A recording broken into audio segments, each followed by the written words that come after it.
के सुपौल जिले से बता रहे हैं, जहां सुपौल के ऐतिहासिक गांधी मैदान में एनडीए की विशाल चुनावी सभा।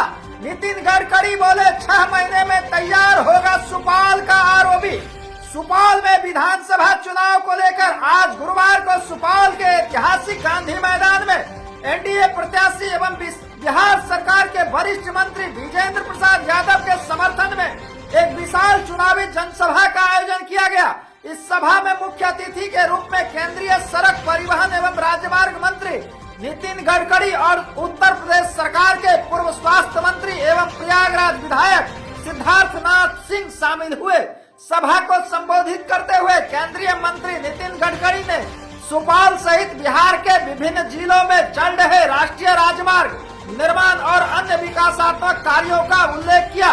उन्होंने बताया कि विकास कार्यों की गति और पारदर्शिता एनडीए सरकार की प्राथमिकता है।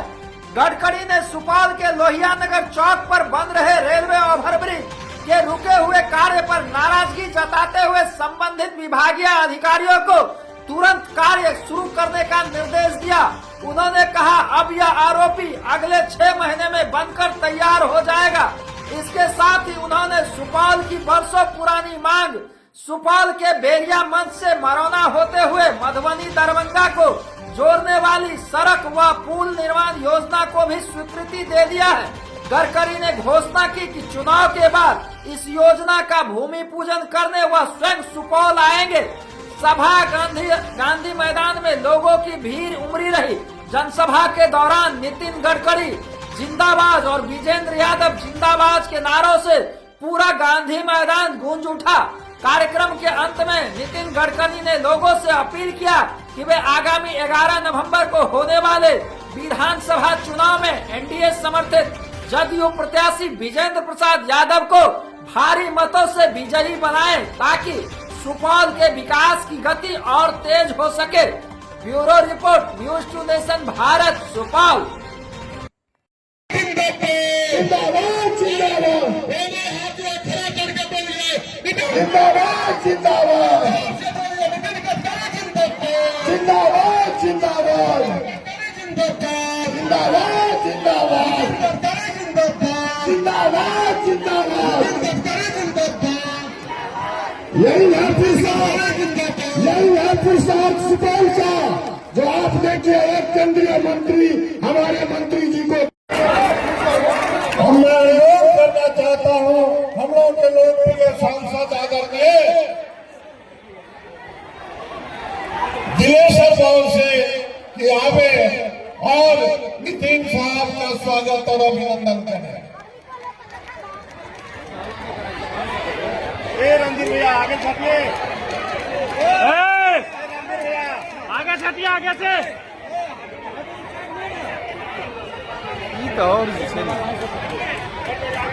अब एनडीए के साथियों से अनुरोध है कि सामूहिक रूप से हम सभी एनडीए के नेता और साथी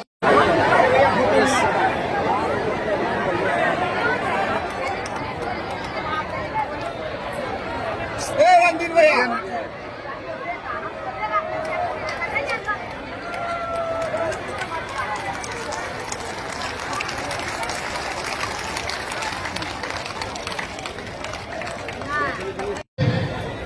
जिनसे मेरे को अन्य बार प्रेरणा मिलती रहती है और आगे भी मिलती रहेगी। वैसे हमारे वरिष्ठ नेता पूर्व में रहे के राष्ट्रीय अध्यक्ष, वर्तमान में केंद्रीय मंत्री आदरणीय गडकरी जी यहां पर बैठे हुए आप सबके लोकप्रिय, वो सुपौल के भीष्म पितामह नहीं है, वो पूरे बिहार के भीष्म पितामह है। वैसे विजेंद्र बाबू जी जेडीयू के साथ ही साथ एनडीए के कन्वीनर नागेंद्र प्रसाद ठाकुर जी और उपस्थित बड़ी संख्या में आए हुए भाइयों और बहनों, राजेंद्र प्रसाद यादव जी, संतोष प्रधान जी, मेरे सहयोगी सिद्धार्थनाथ जी, नागेंद्रनाथ जी, भगवान चौधरी जी, और उपस्थित सभी भाई और बहनों, सबसे पहले मुझे आप सबसे मिलने का सौभाग्य मिला, ये मेरा परम भाग्य है। एक बात मैं आपको बता देना चाहता हूं कि पूरे हिंदुस्तान में ऐसा एक शख्स आपके नेता के रूप में, बिहार के ऊर्जा मंत्री के रूप में कार्य कर रहे हैं कि जो एक एक काम के लिए मुझे 4-4, 5 बार फोन करके मेरे पीछे लगे रहते हैं। यहां के विकास के प्रति एक समर्पित व्यक्तित्व के रूप में मैं विजेंद्र बाबू को जानता हूं और उनका ये जो इच्छा शक्ति है, विकास कामों का जो फॉलो वो करते हैं, इसके बहुत अच्छे मीठे फल यहां के जनता को मिलेंगे, ये मैं आपको विश्वास के साथ बता देना चाहता हूं। आप सबको अमेरिका का नाम मालूम है। अमेरिका में राष्ट्रपति थे जॉन एफ केनेडी और उन्होंने एक बात कही थी। उन्होंने अंग्रेजी में ये कहा था कि American roads are not good because America is rich, but America is rich because American roads are good. America धनवान है, इसके कारण अमेरिका के रास्ते अच्छे नहीं हुए, तो अमेरिका के रास्ते अच्छे हुए जिसके कारण अमेरिका धनवान हुई। और मुझे विश्वास है होना है तो दो चीजें बहुत महत्वपूर्ण है। पहला है उद्योग और व्यापार और दूसरा है खेती। दोनों क्षेत्र का अगर विकास करना है तो 4 बातें जरूरी है। वो 4 बातें हैं पानी, बिजली, सड़क और टेलीकम्युनिकेशन की व्यवस्था। ये 4 बातें पर्याप्त रूप में जहां होती है वहां उद्योग आते हैं, कैपिटल इन्वेस्टमेंट यानी पैसा आता है, इन्वेस्टमेंट आती है, और जहां उद्योग व्यापार के साथ इन्वेस्टमेंट आती है वहां रोजगार निर्माण होता है, और जहां रोजगार निर्माण होता है वहां गरीबी दूर हो जाती है। वहां से पानी बहकर आता है और बाढ़ में बिहार का नुकसान हो जाता है, और इसलिए बिहार में उद्योग नहीं आता। पर जब हमारी सरकार आई तो हमने ये तय किया कि हम देश का इंफ्रास्ट्रक्चर बदल देंगे। मैं महाराष्ट्र से आता हूं। मुंबई में आप लोग बहुत बार आए हो। मेरी उम्र 32 साल की थी तब मैं महाराष्ट्र में मंत्री बना, और आप कभी मुंबई में आओगे तो मुंबई के समुद्र में मैंने एक वर्ली बांद्रा सीलिंग प्रोजेक्ट का ऐतिहासिक ब्रिज बनाया है। मुंबई पुणे के बीच में द्रुतगति महामार्ग उस समय बनाया, और मुंबई शहर में 55 उड्डान पुल बनाए। स्वर्गीय अटल बिहारी वाजपेयी जब प्रधानमंत्री थे उन्हें मुझे बुलाया और उन्होंने मुझे ये कहा कि आपने महाराष्ट्र में बहुत काम किया है, पर आप बिहार, यूपी जैसे पिछड़े हुए क्षेत्रों में भी हमारे किसान फल, फूल, सब्जी, दूध शहर तक नहीं पहुंचा सकता क्योंकि रोड नहीं है। और इस समय अटल बिहारी वाजपेयी प्रधानमंत्री थे, उन्होंने मुझे आदेश दिया कि हिंदुस्तान के गांवों को जोड़ने के लिए तुम योजना तैयार करो। मेरे अध्यक्षता में एक कमेटी तैयार हुई, 3 महीने अध्ययन हुआ और वो रिपोर्ट मैंने अटल बिहारी वाजपेयी प्रधानमंत्री जी को सौंपा। मुझे बड़ी खुशी है जो रिपोर्ट में मैंने उस योजना का नाम दिया था वो आज भी हिंदुस्तान की सबसे लोकप्रिय योजना है। उसका नाम था प्रधानमंत्री ग्राम सड़क योजना। और बिहार से लेकर यूपी तक हमारे देश में 6.5 लाख गांव है।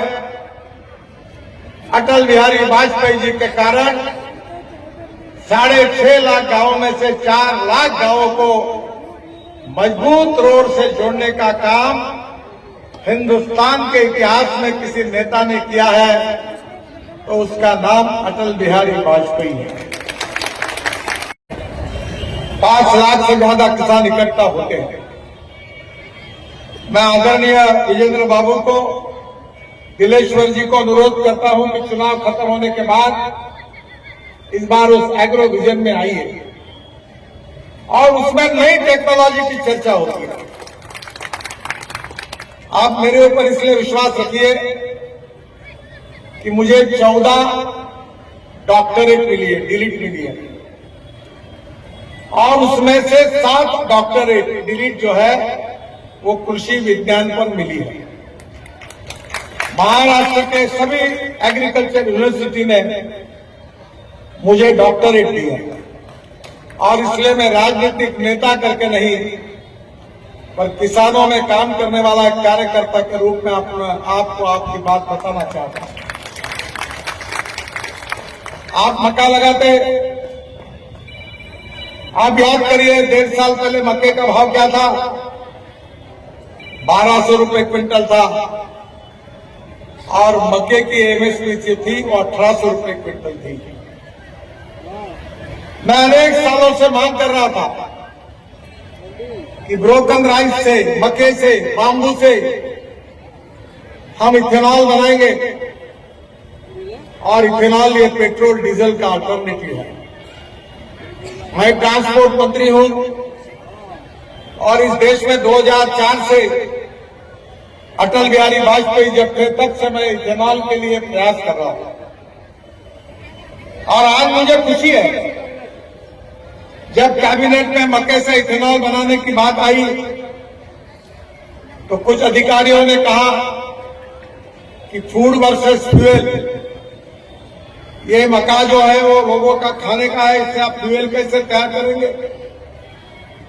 तब मैंने पूरे स्टैटिस्टिक के साथ बताया कि हमारे देश में गेहूं, चावल, मक्का रखने के लिए जगह नहीं है। बोलने वाले नेताओं से नहीं हूं, मैं जो बोलता हूं वो डंके की चोट पर पूरा करके रहता हूं। तो मैंने ये तय किया कि हमारा देश का किसान ये अन्नदाता नहीं ऊर्जादाता बनेगा। मैं 4 चीनी मिलें चलाता हूं। तुम्हारे जैसे 5-7 जिलों को जितनी बिजली लगती है उतनी बिजली मैं तैयार करता हूं, किसान तैयार करता हूं। जो गन्ने का जूस निकलता है उससे जो बगास निकलता है उससे हम बिजली तैयार करते हैं। बहनों और भाइयों, किसान ऊर्जादाता बन गया। अब हमने पॉलिसी लाई कि गन्ने के जूस से जो शीरा है जिसको मोलाइसेस कहते हैं, बी हेवी जो 7% शुगर उसमें होती है मोलाइसेस में और 4% मोलाइसेस में आपको क्या बोलते हैं? शीरा बोलते हैं, शीरा बोलते हैं ना, जिससे ये शराब बनाते हैं। तो जो मोलाइसेस है उससे इथेनॉल बनना शुरू हुआ, फिर बाम्बू से इथेनॉल बना, फिर ब्रोकन राइस से, अब मक्के से इथेनॉल बन रहा है। और पहला चमत्कार ये हुआ बहनों और भाइयों कि जैसे मक्के से इथेनॉल बनने की शुरुआत हुई तो मक्के का भाव जो 1200 रुपए क्विंटल मार्केट में था और 1800 रुपए क्विंटल एमएसपी थी, वो मक्के का भाव 2800 रुपए क्विंटल पर जा पहुंचा, जो 100% बायो इथेनॉल पर चलती है। मेरे पास टोयोटो की इनोवा गाड़ी है दिल्ली में, शायद आपने देखा होगा। वो 100% इथेनॉल पर चलती है। इथेनॉल का रेट है 65 रुपए, पेट्रोल का रेट है 120 रुपए। गाड़ी चलते चलते 60% बिजली तैयार करती है और पेट्रोल की एवरेज में तुलना करेंगे तो ये इनोवा गाड़ी 25 रुपए लीटर पेट्रोल का भाव हो जाता है। इथेनॉल सस्ता है, import substitute, cost effective, pollution free क्योंकि ग्रीन फ्यूल है और इंडिजीनियस है, भारत ने बनाया। स्वदेशी और स्वावलंबन के आधार पर अब किसानों को हमने अन्नदाता बनाया, ऊर्जादाता बनाया, ईंधनदाता बनाया। अब आगे की बात मैं आपको बताना चाहता हूं, मैं हवा की बात नहीं कर रहा हूं। जिसको संशय होगा वो देखने के लिए आ जाओ। ये जो राइस फ्लो निकलता है, जिसको दिल्ली में परोली बोलते हैं, आप क्या बोलते हैं उसको? भूसा। भूसा। अब भूसे से हमने डांबर बनाया है और नागपुर जबलपुर हाईवे पर एक रामटेक करके जगह जहां प्रभु रामचंद्र आए थे, वहां 1 किलोमीटर रोड ये भूसे से डांबर बनाकर हमने बनाया।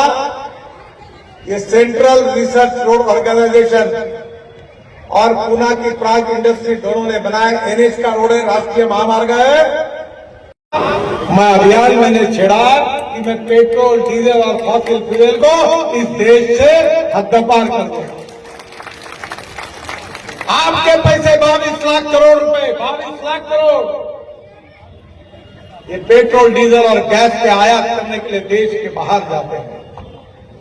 मेरा सपना है कि ये 22 लाख करोड़ रुपए गांव, गरीब, मजदूर और किसान आप जैसे गरीबों के घर में जाए और वो सुखी, समृद्ध, संपन्न बने और केवल स्मार्ट शहर नहीं तो स्मार्ट विलेज बने, ये हमारा सपना है। मेरे हाइड्रोजन की गाड़ी है, पार्लियामेंट में लेके जाता हूं मैं।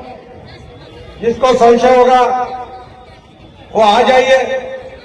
विजेंद्र बाबू जी के साथ मैं आपको चक्कर लगा देता हूं। योगी जी सबको मैंने बिठाकर चक्कर लगा, क्योंकि लोगों का विश्वास ही नहीं बैठता। मर्सिडीज जैसी गाड़ी है, वो गाड़ी का नाम है मिराई। मिराई एक जापानी शब्द है। मिराई का नाम है भविष्य।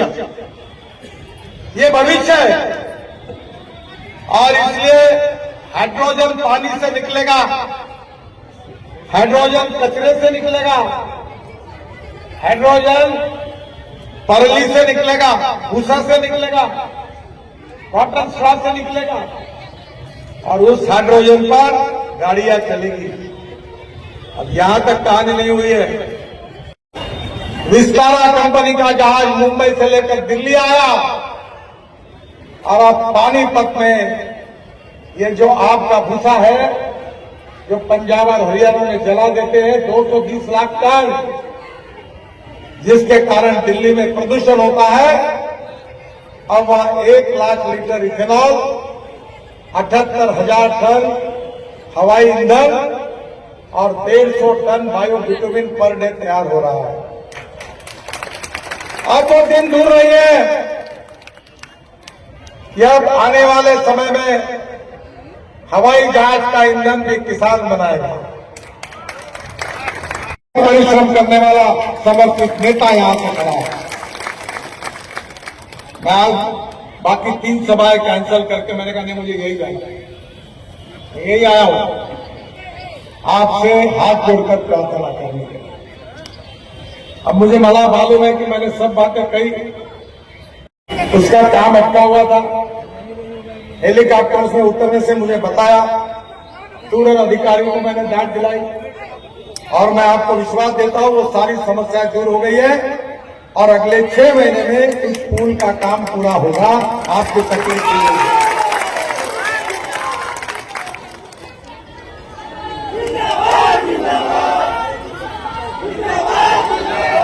बिहार में हम 5 लाख करोड़ रुपए खर्चा करके रोड बना रहे हैं। मैं उनमें से एक लेता हूं, मैं कहता हूं मेरे पास पैसे की कोई कमी नहीं है। मैं 50 लाख करोड़ के काम कर चुका हूं। और ये मीडिया के भाइयों को मैं नम्रता से बोलता हूं, मेरा भाषण रिकॉर्ड कर लेना। और मैंने कही हुई एक भी बात अगर पूरी नहीं हुई तो पूरी ब्रेकिंग न्यूज लगा देना, और तुमको ये मौका कभी नहीं आएगा।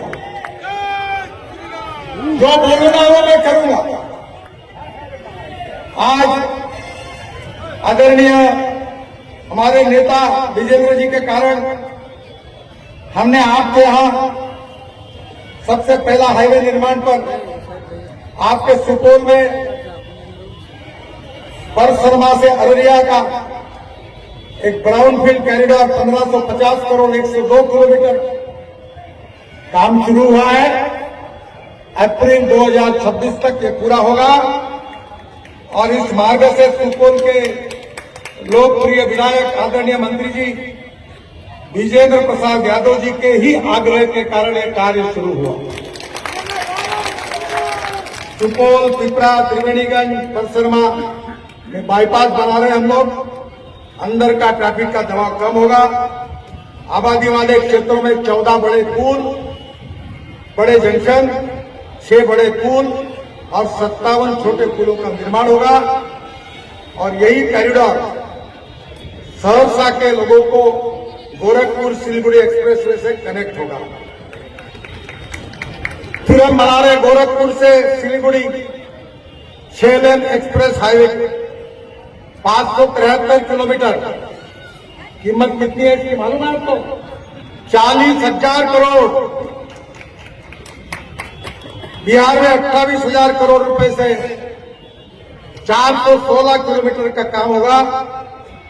और गोरखपुर से सिलीगुड़ी जाने के लिए अब 18 घंटे लगते हैं, 6 घंटे में आप पहुंच जाएंगे, आपका समय बचेगा। और ये expressway east west Champaran, Sheohar, Sitamarhi, Madhubani, Supaul, Araria और किशनगंज से गुजरेगा।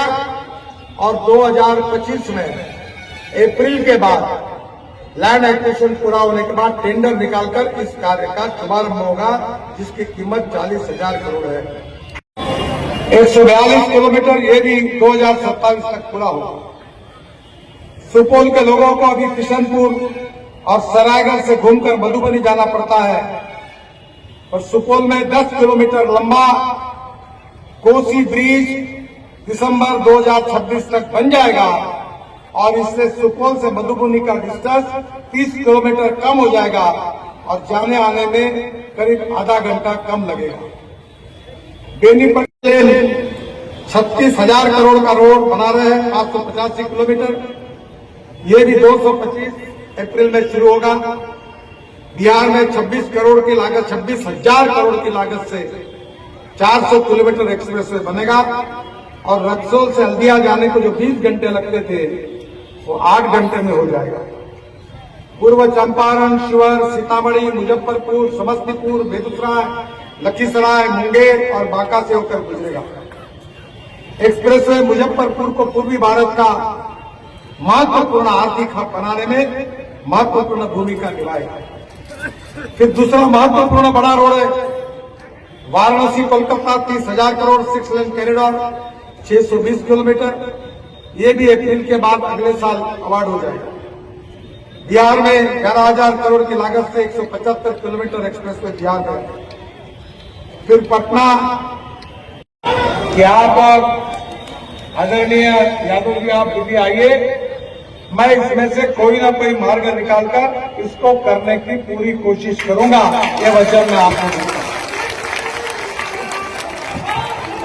नितिन गडकरी जिंदाबाद, जिंदाबाद, नितिन गडकरी जिंदाबाद, जिंदाबाद, जिंदाबाद। भाइयों, मैं आपको बताना चाहता हूं कि आपके यहां रोड के जो अच्छे काम हो रहे हैं इसका सही में श्रेय अगर मुझे नहीं है, इसका सही में श्रेय अगर किसी को है तो हमारे विजेंद्र बाबू को है, हमारे सांसद दिलेश्वर जी को है, वो बार बार आकर इन सब कामों का आपके लिए फॉलोअप करते, मेरा पीछा करते हैं, जिसके कारण ये काम हो।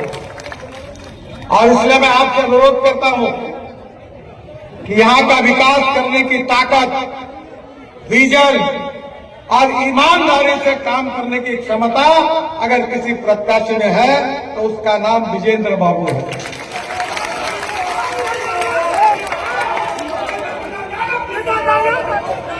मैं आपसे हाथ जोड़कर अनुरोध करता हूं कि उनके तीर जो है उसकी बटन दबाकर उनको प्रचंड मतों से विजय करिए।